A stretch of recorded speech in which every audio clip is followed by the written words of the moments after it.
farol que me guia, é a luz do meu caminho.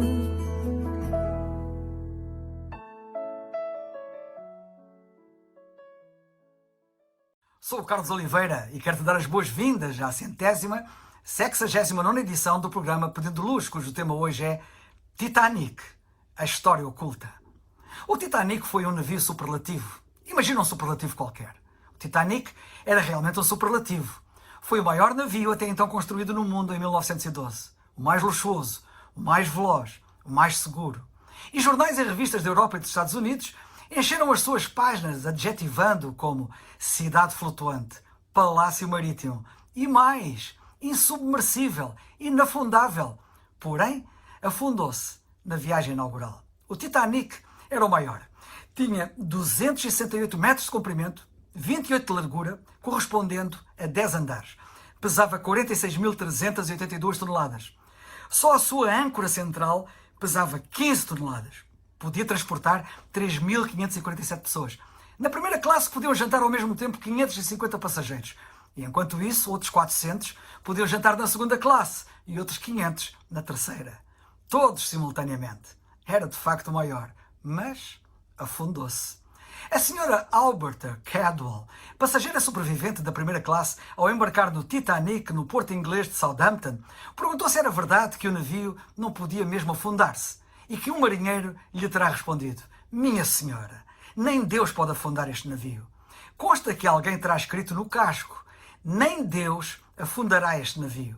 Independentemente da autenticidade dos vários relatos existentes, era um facto que as pessoas tinham gravado no seu imaginário que este navio era inafundável.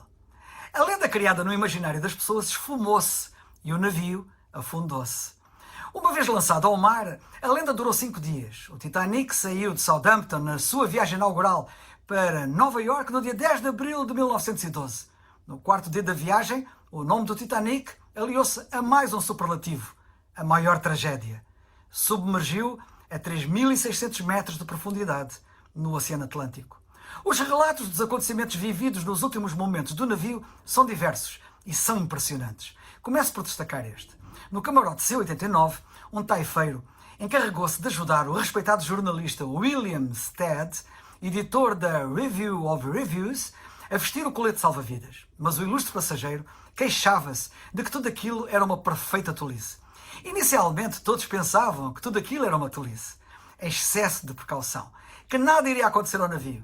Assim pensava, por exemplo, aquele taifeiro também, que vendo alguns passageiros a arrombar a porta de um camarote cuja fechadura havia emperrado, ameaçou prender a todos aqueles passageiros quando o navio chegasse a Nova Iorque por danos materiais causados à empresa do navio, a White Star Line. A tragédia ameaçava-os a todos e a maioria estava com um sentimento de falsa segurança. Uma tragédia de dimensões maiores está a acontecer ao nosso mundo e muitos não se estão a perceber. Tão inebriados estão com os prazeres que o mundo lhes oferece e a falsa segurança que ele parece transmitir.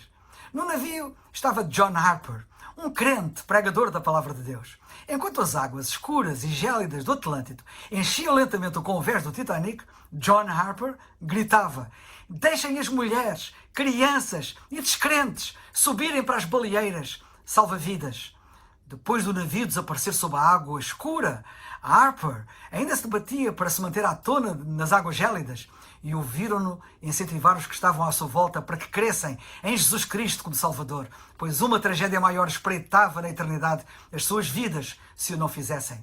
John Harper, já antes da tragédia, havia sido visto encostado a um corrimão em estar com um homem para que cresça em Cristo.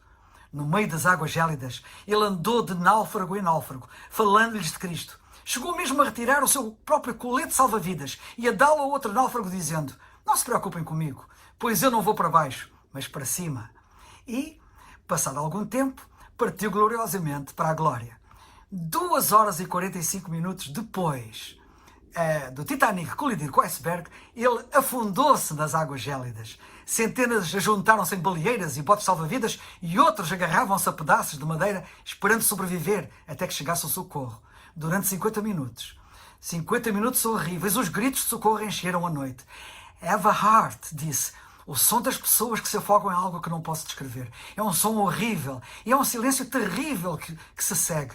O sobrevivente coronel Archibald Gracie chamou a isso de a cena mais horrível de todas. Os gritos comoventes dos que estavam à nossa volta ainda ressoam aos meus ouvidos e eu lembrar-me-ei deles durante o resto da minha vida, disse ele. Durante aqueles 50 minutos, um homem agarrado a uma tábua chegou perto de John Harper, o crente pregador. Harper, que se estava a debater na água, gritou: "Estás salvo?" A resposta foi: "Não!" Harper proclamou as palavras da Bíblia: "Crê no Senhor Jesus Cristo e serás salvo." Antes de responder, o homem sumiu na escuridão. Um pouco depois, a corrente aproximou-os de novo. Mais uma vez, Harper, que estava prestes a morrer, bradou de novo com a pergunta: "Estás salvo?" Mais uma vez ele recebeu a resposta: "Não!" Harper repetiu as palavras de Atos 16:31 da Bíblia: "Crê no Senhor Jesus Cristo e serás salvo." Harper, extenuado, soltou então as mãos do objeto em que se segurava na água gelada e desceu ao seu túmulo no oceano. O homem que ele tentou evangelizar confiou finalmente em Jesus Cristo, crendo nele como seu Salvador. Mais tarde, este homem foi resgatado pelo socorro que entretanto chegara, sobrevivendo para contar aquilo que tinha acontecido.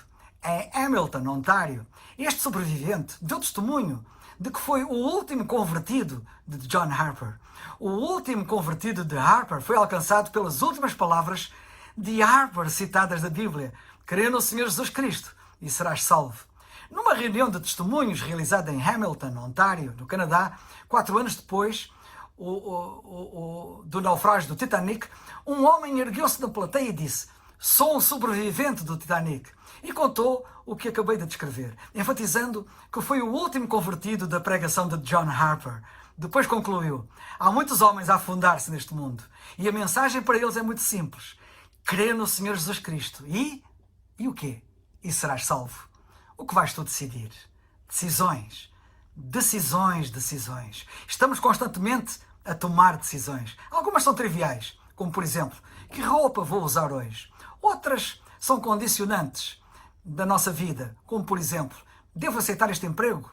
O senso comum diz-nos que algumas destas decisões são muito mais importantes do que outras, mas esta de que te falo é sem dúvida a mais importante, literalmente vital.